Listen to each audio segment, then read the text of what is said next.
Once you know the value of your item or thereabouts, you need to decide where you will actually sell your item or your collectible.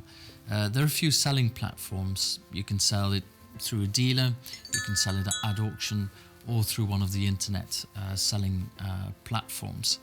I would say that if you sell through a dealer, it's a very good way, it's a very quick way of selling. Often it's sort of cash there and then, and it's very much sort of very hassle-free, where you will maximize your revenue and your potential for the object. That is something different. Then you're probably better off looking at auction. The disadvantage there is before you actually go to auction, before it gets catalogued, processed and sold, and then you get the money, often it can take up to sort of 3-4 months before you see any sort of concrete sort of return on giving them your item.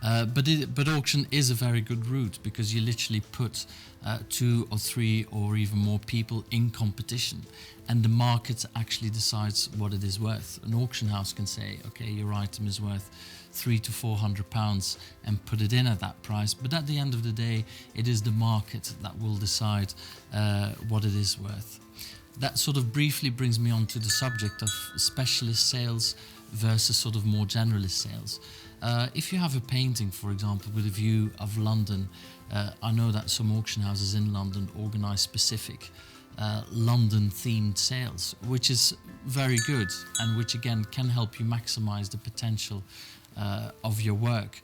But then in other cases, I don't think it's probably the preferable route, because the more specialist you go, the more you cut out a certain segment of the market. So it is trying to find that balance and trying to find that context that you think will be the best way forward in order to offer your antique or your work of art.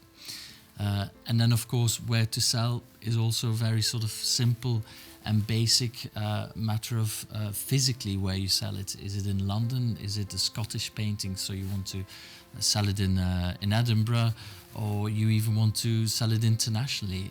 If it's a French item, you want to sell it in Paris. And these days shipping costs are not always that substantial, so it might be worth your while to explore whether you want to sell your Irish pottery in Dublin or your American piece of furniture in New York. So I would certainly not exclude that, and certainly look into that.